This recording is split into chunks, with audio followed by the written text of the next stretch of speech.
All right. Hi, folks.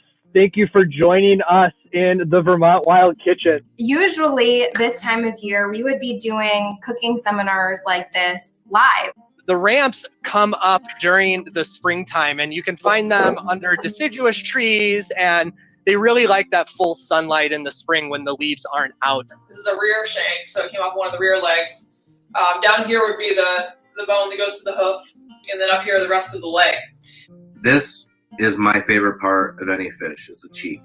It is just tender, sweet, succulent. It's the best bite. I'll take that over a loin, a belly, a tail any day. And there's a shame there's only two of them and they're so small on a fish. Here's an example. There is this really beautiful brick red mushroom with this really gorgeous gloss and white all along the edge. What we're really trying to do here is just bring you into our kitchens and show you just how easy and just how delicious it can be to not only cook with wild ingredients, but also pair those up with the farm fresh ingredients that can be found throughout Vermont.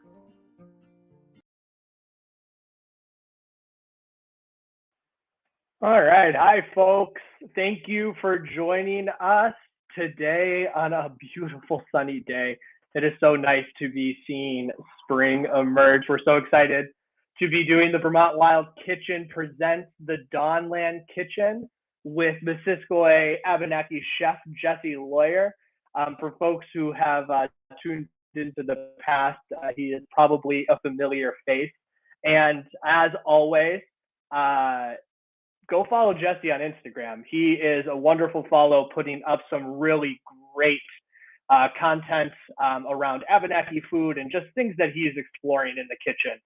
It'll certainly make you hungry and really appreciate how much talent he has, and want to get you in the kitchen to try it yourself. So for those who are new that are tuning in, this is the Vermont Wild Kitchen. It is a collaboration between Vermont Fish and Wildlife and rural Vermont, with the goal of really celebrating all of the amazing local food, both wild and farmed, that can be found in Vermont. We're mostly featuring at-home cooks right in their very own kitchens as they share recipes and tips and stories about wild and farmed foods, while also discussing some of the most pressing issues that are facing these two worlds. Everything from food sovereignty and land access to conservation and responsible land stewardship, just to name a few. So whether you're growing your own food, or you're seeking it out in the wild, or you're just curious and stopping on by to see what this is all about, we're here to celebrate and really show you just how wonderful this working landscape of Vermont provides so much for us all. So we hope this show just plays a small part in making really these resources available and more accessible to folks, and really to get you in your kitchens and try to experiment and just really see how nice and wonderful some of these foods can be. Like I said, this show wouldn't be possible without Vermont Fish and Wildlife and rural Vermont. So please go check them out. I'm putting links in the chat right now. You can visit Vermont Fish and Wildlife's website. It is a wealth of resources. And I would encourage you to sign up for Rural Vermont's newsletter. And as always, we want to give a shout out to King Arthur Baking Company, which is helping to support us bringing folks into the kitchen. So their support goes a long way in providing stipends for our chefs that are featured. And if you haven't already, sign up for email updates from the Vermont Wild Kitchen. So if you are signing up, there is going to be a lot of opportunity for us to share recipes and also share upcoming episodes that are happening. So like I said, we have Jessee Lawyer in the kitchen today. And Jessee, thanks for being back on. What are you going to be cooking for us? Well, thanks for having me again. So anybody who's tuned into any of our shows here or follows me on Instagram or knows me personally and knows my love affair with bear grease. So we're going to do something a little different today. We're going to focus on snacks instead of a full-blown meal. So we're going to do 3 snacks. One is going to be popcorn, popped in bear fat, and then sprinkled with maple syrup and salt. The next snack is going to be parched hominy. So that's going to be parched in bear fat and then tossed with maple sugar. And then the third one is going to be corn sticks with what I'm calling a maple caramel, but it's basically just maple sugar, a little water mixed with, if you guessed it, bear grease. So all three of these That's snacks amazing. are going to feature corn, bear grease, and maple of some kind. I figured it was fitting for this time of year. So, Yeah, bears are certainly. I starting to know wake back up. Maple sap is flowing. So the sap is going wild right now. We tapped some trees at our house, so I'm very excited to see some more recipes about how to incorporate it in. Awesome. All right, so we're gonna start off right now. We have the oven preheated to 450. We're gonna start off with the corn sticks because that's gonna take about 35 minutes to cook. So in here I have 1 cup of cornmeal. This is callous flint corn. This is an Abenaki variety, and a 1/2 cup of all-purpose flour. To that, this is going to be very similar to like what most think of as like a traditional cornbread recipe with 2 alterations. Instead of refined white sugar, we're going to be using granulated maple sugar, and instead of butter, we're going to be using bear grease. So, and I love this because all of this stuff is relatively readily available here in Vermont. exactly. And if you're wondering where to get bear grease, you could definitely talk to some hunters. I know they have some lying around. Or if you hit up Jessee whenever you see them. A lot of hunters too don't save the bear grease, and some butchers will have it. These were all donated to the Mohegan Band in raw fat. I refined it, and now I have some for myself and some for the tribe. So to the cornmeal and flour, we're going to add 2 tablespoons of granulated maple sugar, a tablespoon of baking powder, and a teaspoon of baking soda. So those are all our dry ingredients. Just give that a nice whisk. Make sure that baking soda, baking powder gets incorporated. And also a pinch of salt. 2 pinches.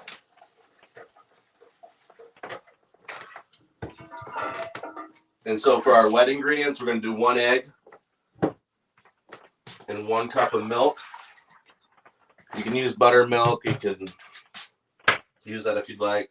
I don't have any. I just have regular milk. So there's that. And so this is nice, beautiful bear grease. This just sits out on my counter. It doesn't go rancid very quick, so you can leave it out at room temp. I've also have a backup in my fridge and more in the freezer too.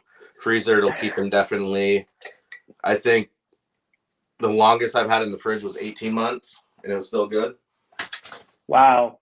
We have Rob on YouTube saying that they rendered 2.5 quarts of snow white bear grease from the bear they harvested, which I'm sure is going to go a long way in the kitchen. And Rob, if you're using it in any way, please drop a comment in. We would love to share. So there's 3 tablespoons into the wet mixture.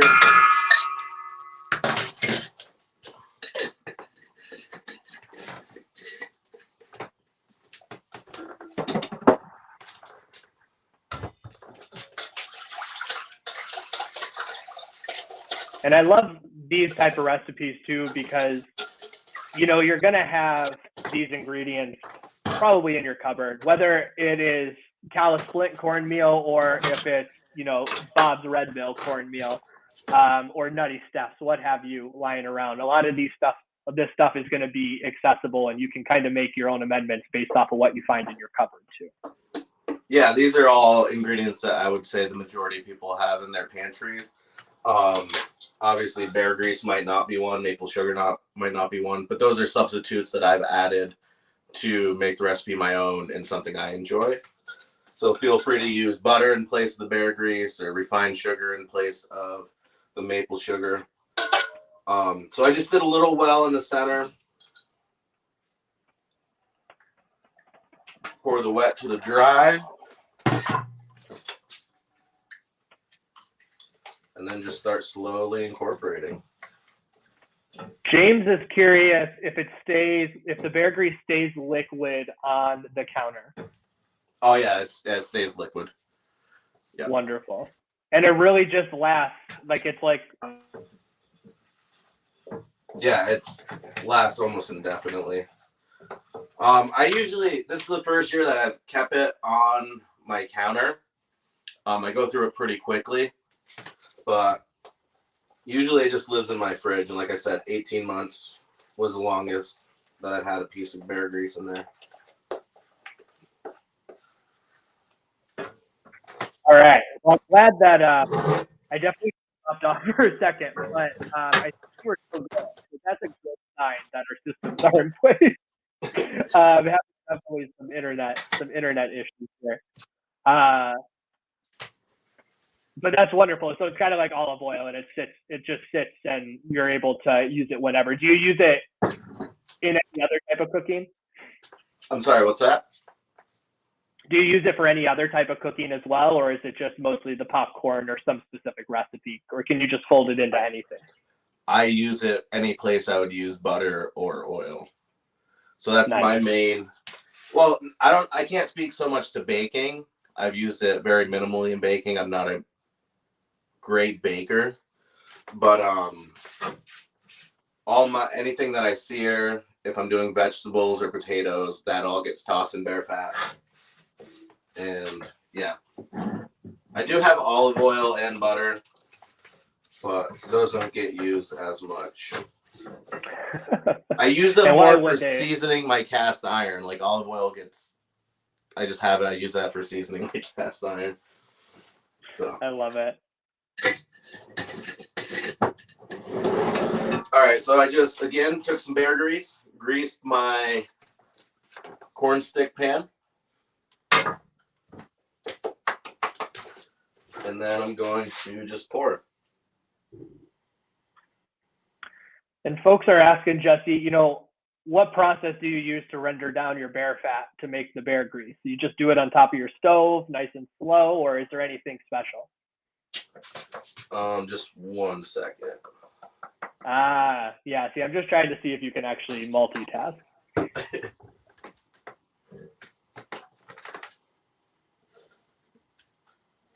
And folks, while we're talking about bears, I think it's a good time to note that Jessee said it at the top of the show, bears are re-emerging. So Fish and Wildlife is asking you to put your bird feeders away because they end up attracting bears. Also make sure to just keep your trash cans secured and locked, and just be safe. You don't want the bear to become dependent on any of the human food, because that's when it unfortunately becomes a problem for both the humans and the bears too. So a friendly reminder. All right, so before I talk on how to render bear grease, I just popped them in the oven. I put 30 minutes on timer. We're going to check the doneness after that. All right, so the process I go through to render bear fat is I'll usually cube it when it's raw, freeze it on like a sheet tray, so that way it's easier to handle, and get a meat grinder, usually a medium setting, and I'll grind the frozen bear fat. That'll just get the higher yield. And just on the stove, I always have a thermometer, and I try to keep it under or right around 200 degrees Fahrenheit. And just until all your fat solids are liquefied out into, what was it Rob said, snow white bear grease. So and depending on, I did 40 pounds a few weeks ago. It probably took me a total of 6 hours to render all that down. But depending on how much you have, you could do it in like a half hour, an hour. So it's a fairly quick process. Just then run it through a fine mesh sieve or a piece of cheesecloth, and you're good to go. So awesome. All right. So next we'll do the popcorn. I do all my popcorn right here in this Dutch oven.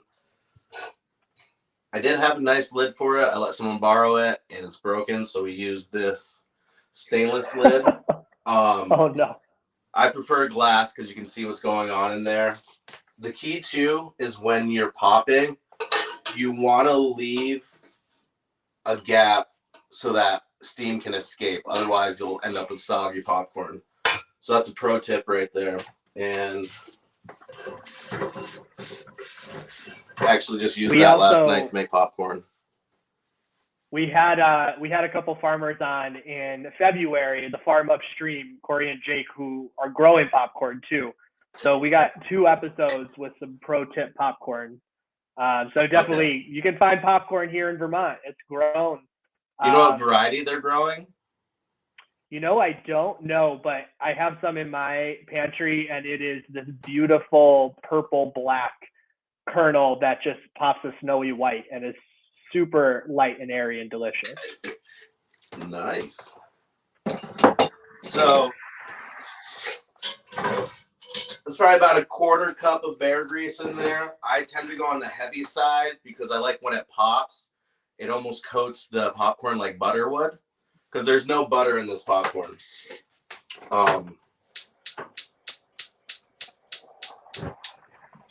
So we turn it on to like medium-high heat. 2 3-quart kernels in the oil, and then we just kind of wait. Wait for some popping to happen. That's when we know it's hot enough. We'll add the popcorn, or we'll add the actual amount of popcorn into it. How did they pop popcorn on the last show? You know, they used high smoke point oil. It basically did the same thing you did, but their tip was as the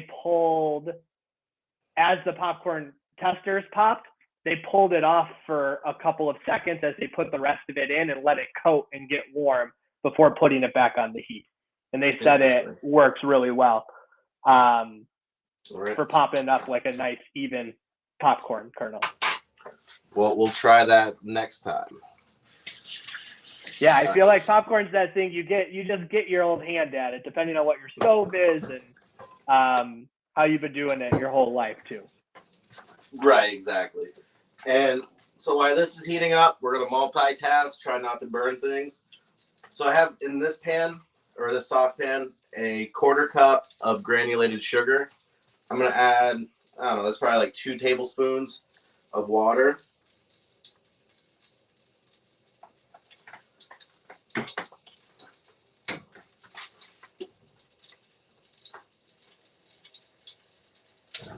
And you're starting the caramel now? Yes.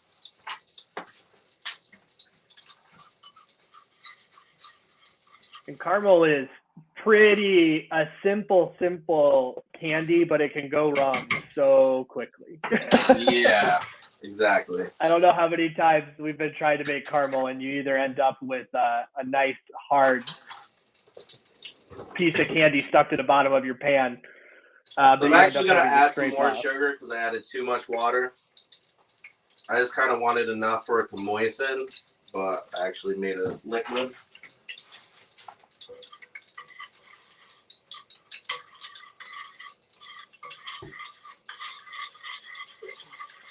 And I just put in the chat a recipe link to some maple caramel. And again, it's all experimenting in your kitchen, figuring out what works best for your heat, your pots, your pans. So have fun with it. So I'm actually, you can do this with maple syrup. I prefer the taste of maple sugar, that concentrated flavor. And I don't know, just thought it was cool. So yeah. One key with caramel too is you don't want any crystals to form like around your pan. So pro tip, I don't have it, is a little thing of ice water and a paintbrush, and just paint around wherever you might see like a single sugar crystal start to form, and that'll cool that down. Because if one part of it starts to crystallize, your caramel is done. So you need a nice even heat, basically, is what you're looking for. Nice.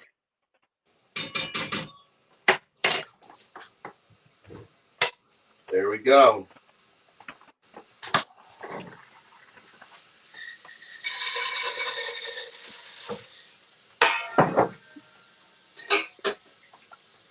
It's really exciting that all of these recipes are featuring maple right now too. I mean, we all know how important maple is to Vermonters and folks that live in this area.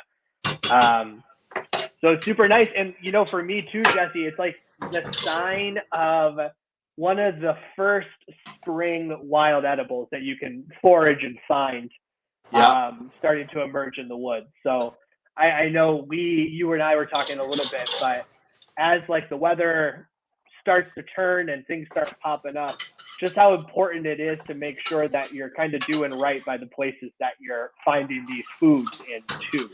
So making sure you're removing your taps, taking care of the grounds, and any other spring foraging tips for folks that might be trying to get out, finding mushrooms or garlic mustard or what have you this year?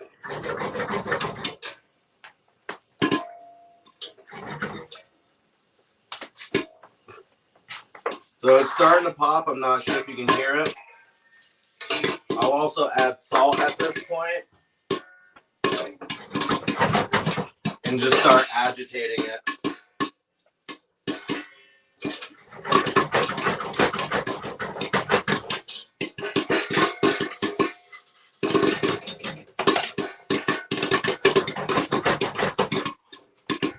You gotta love that sound of the popcorn just hanging off the top of your lid.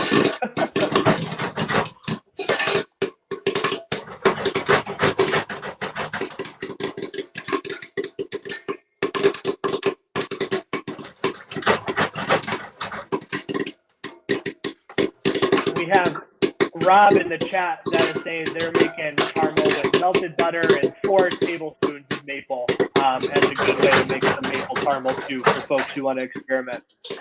And, you know, as I was saying, with the springtime coming up, there's so many resources out there for you to learn kind of what's going to be popping up in the woods and around your property, in your backyard, in the parks. And there's so many fun wild edibles, but you want to make sure that you're doing it sustainably. And you're going to be able to find a ton of resources there. The Intervale does a lot of great things. And there's shows like this where you can ask your questions. I forage mushrooms myself. Jesse, I know you get out in the woods whenever you can with your boys. And it's a lot of fun to be able to kind of connect with nature in that way. Exactly. So now popcorn's done. I like to keep my maple in a nice handy squirt bottle. Give it a couple squirts, give it a couple tosses, and then repeat.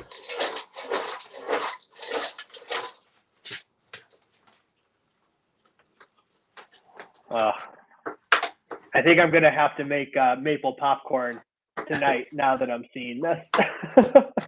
So this is, and yeah, Rob. Oh, I do it a couple different ways. This is the way with the cold maple, the hot popcorn. It almost like crystallizes on it. This is the way that I've come to that I like the best. So as you can see, that's starting to come down or cook down. Thicker than syrup. I'm just going to give that another minute.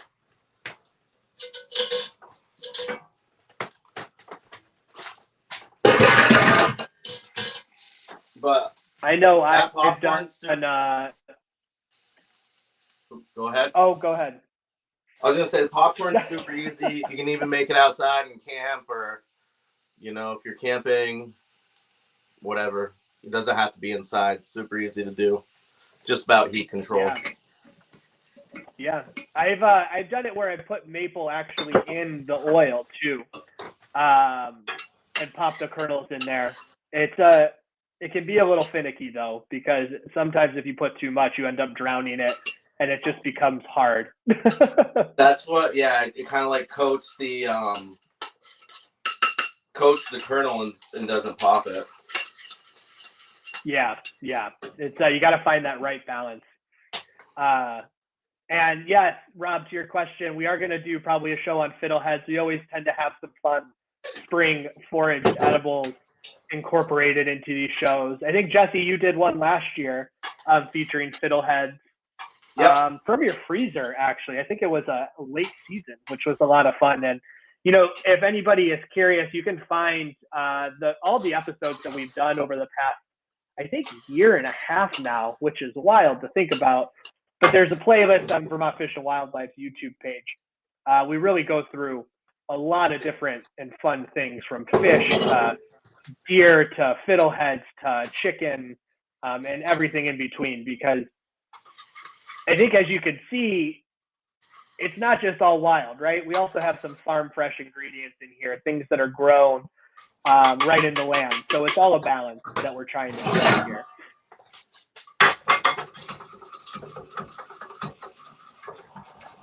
And speaking of that,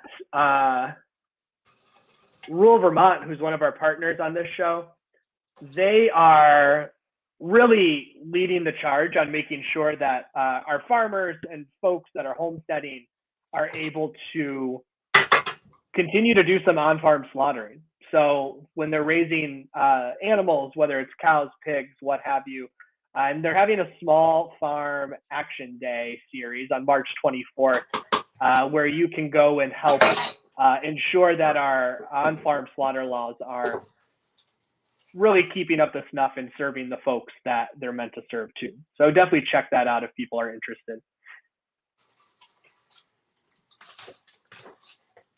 All right, so this I stirred a little bit too much with a little bit too much bear grease, but it's still gonna work for what we're gonna do. Perfect. All right. So while the corn sticks are still cooking, we're gonna start our parched corn. This is probably what most people think of as corn nuts. You know, the classic like bar snack or. Oh, that sounds delicious.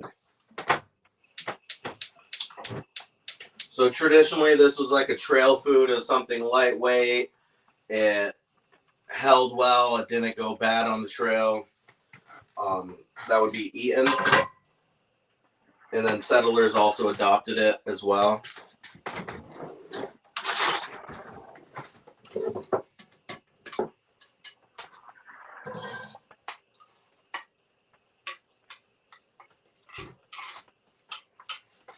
It's always nice to be able to find those snacks too that you can like do a huge batch of and put up for later. Exactly.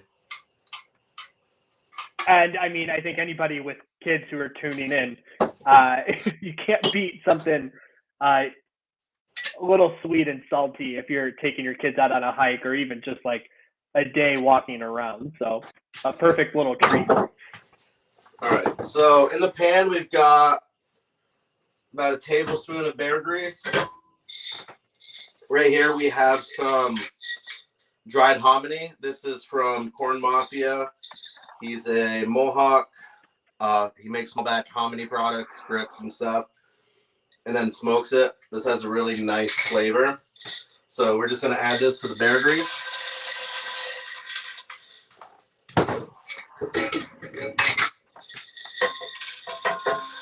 We're gonna do it all. There we go. And again, folks, this can be done in butter, any other really type of grease or oil that you're looking at if you don't have bear grease. But I would suggest Yeah. a high temp oil. Butter would have a tendency to burn. okay, the temp you're well, needed. I stand corrected.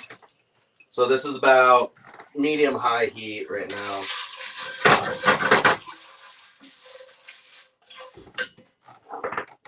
Add a little bit of salt.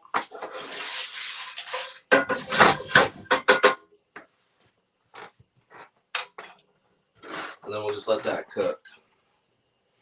And the other thing about bear grease is I use it mostly for cooking, but it's really good as a moisturizer for your skin, like a lotion, your hair, even conditioner for boots. It used to be used for metal, like conditioning rifles. So it's not just for cooking. I find it has more value for me for cooking, but has a whole host of other applications. It's even been said to be therapeutic. This is clarified bear oil, so this would be for medicines. It's still a little bit cloudy in the bottom that just needs to be poured off, but so it's very, very versatile. So, Jesse, I mean, I think this speaks a lot to, like you said, a lot of folks don't keep the grease if they're hunting bears, or they don't keep the fat. Yeah. I feel like this speaks a lot to like learning and making sure that we're using all the animals that we're harvesting, right? Like where does this look like for you when you're like interacting with these ingredients and these types of resources? What does it look like for me? Yeah, like what does this mean to you to be able to like kind of use everything? So I always try to use as much as I can of anything. Obviously there's going to be some waste involved, but so maybe if I can't necessarily use something, someone else can. And that's, in my case, a lot of stuff that I get, people don't use, but I can use them. So if someone's not going to use the fat from the bear, that's okay. I take it, I use it. So even with like, we'll say deer, I have people save me the feet because I take the dew claws off and the hoofs off to make rattles and leg rattles and stuff like that. So everything is usable to something or to somebody for something. It's just finding those outlets to be able to, you know, connect the people with those pieces. Yeah, developing those relationships, right? It's not just how much time you're in the woods, but also making those connections with the people in your lives that you're going to be able to, I think, like you said, really like be able to use all the ingredients, but also like build that community as well. And I feel that also goes back to processing your own, you know, bring your deer, your bear to your house, process it yourself. There's a lot of resources out there if you don't know how to do that. And a lot of times I'll help someone process something. I'll be like, yo, just let me get the hide or let me get the hooves. And so there's that reciprocal nature where like I'll help you and teach you something, but I'll get something back as well. And most of the things are just going to end out in the woods anyway. So yeah. And I think too, it's a lot, it's similar to kind of how you navigate whether you have access to the land as well, right? And folks who do and don't, and making sure that you're kind of paying it forward, but also being graceful and grateful if you're harvesting from folks' land at this time. But really trying to just, I think, figure out how to live together is the key to a lot of this food work. Yeah. And I mean, we're lucky in Vermont where, you know, unless private land is posted, we have the right to hunt it. You know, other states, they don't have those rights. And, you know, it's so nice to get landowners' permission and to share in the harvest. But I'm not sure where I'm going with that, but it's nice that we have that here, even though I'm sure you know how I feel about posted land. I think we share the same sentiments. But I think this is an opportunity to plug too, you know, if folks are interested in learning to hunt, learning the ins and outs, Vermont Fish and Wildlife really does a wonderful job at explaining the rules that are in place, but also kind of how to go about navigating them. And they're hosting a couple of upcoming turkey hunting seminars and special events. And you can definitely check that out on the website that I just put in the chat, because spring turkey is right around the corner. I know I saw a flock or two driving around the other week, and it got me excited to go, well, sit in the woods at the crack of dawn and maybe hear a gobble. I'm not sure if there's any seats left, but Fish and Wildlife is doing the Learn to Turkey Hunt. Yeah. Right? And I'll be there showing how to process a turkey once turkey is down. So I am very excited. I'm going to actually be there as well because I am an adult onset hunter. So I'm still learning about all these wonderful activities. see, this will be my first year turkey hunting too. I never grew up turkey hunting. So a lot of my winter's been spent researching and figuring out how to do it. I know how to butcher a turkey. Yeah. I just need to know how to hunt it to actually effectively. harvest it. Yeah, yeah. Oh, All and right. rural Vermont had, I think it's Shelby from rural Vermont had a flock in their yard today. So if anybody, if anybody knows if they're looking for a spot, it might be a good spot to go look.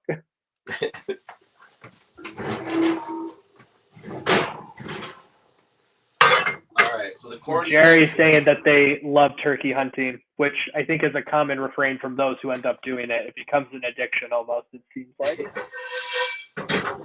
All right. So the corn sticks have come out. I'm just going to take a wooden bamboo skewer or bamboo skewer, poke it through the center, just make sure it comes out clear, that nothing is sticking to it. And so those corn sticks are good. Nice. The parched that took- hominy I mean, that took- is 30 minutes. what's that? It took 30 minutes from start to finish for something that's going to be delicious. 23 minutes exactly. All right, so the parched corn, you'll start to smell it. It'll start to smell like toasted corn. It'll get darker in color. And if you were to eat just dried hominy, it would break your teeth. So parching it almost like softens it. I'm not sure what the chemical reaction that happens, but it becomes soft and able to chew it. And here,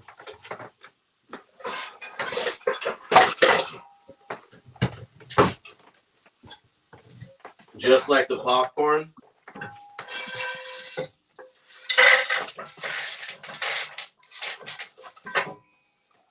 put it into a bowl, add some maple sugar,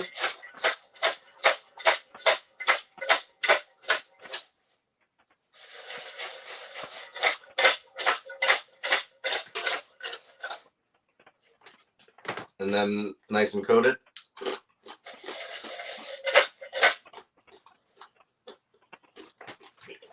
A little sweet, a little crunchy, a little salty, a little smoky. I'm just thinking about how that's going to make the perfect trail snack.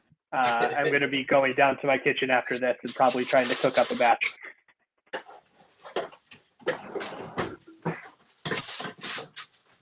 Just a little wax paper, parchment paper.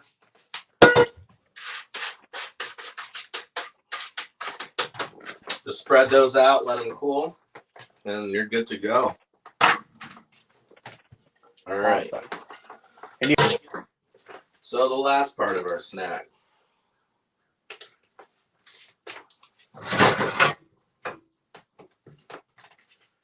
I guess this could be called a dessert snack.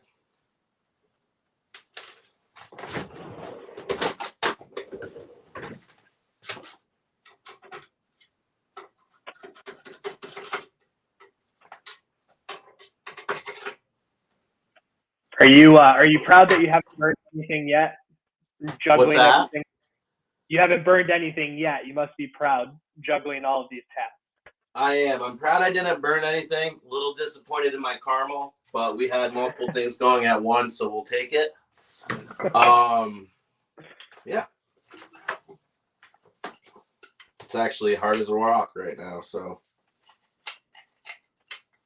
that's a fail. That's like pretty much my caramel at all points in time. So granted, I know you have a higher standard for yourself, but you're in good company. It's not toast. We can use it though, so it'll be fine.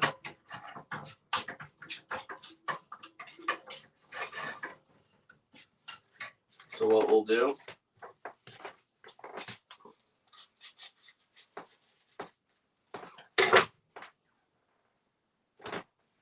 little corn caramel hot dog. Oh my God.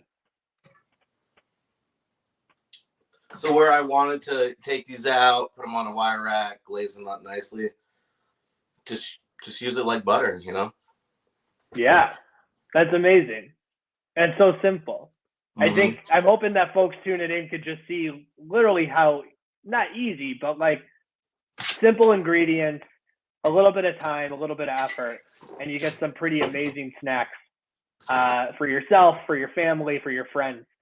I'm pretty sure that anything with bear fat in it would be a hit at any Vermont potluck, without a doubt. And two, with the corn, anything like corn-related cornmeal, I would always go with like a heritage variety. There's just so much more flavor than mass-produced cornmeal, you know, mass-produced corn on the cob. And yet there's just so much more flavor. Mm-hmm. Mm-hmm. And That's a really good. Yeah. So the cow's flint corn, it's an Abenaki strain, or Wabanaki variety rather, and it's also stood its test of time here in the Northeast. So also, if you're growing, this is readily available on Seed Saver websites. We do have some corn that's not available on Seed Saver websites, but if you're looking for something to grow in Vermont that's a sturdy, hardy variety with great flavor, cow's flint corn. And it's beautiful when you grow it. Like, without any doubt, it is a gorgeous corn that pops up in your garden. I know you're all here for Jessee, but now you get just me filling airtime. This is a good chance to say, though, Jessee's back. Oh, look at that. Yeah, see, it's a gorgeous, gorgeous variety. And folks who do have land and are stewarding land, I believe NOFA Vermont and the Mohegan Band of the Coosac are still doing the Abenaki Land Link project, where folks are able to steward some indigenous crops, really in solidarity with the Mohegan Band of the Coosac. So I would check that out at NOFA Vermont to learn more about it. And I think that's it, right, Jessee? You don't have any secret other snacks hidden up your sleeve? No.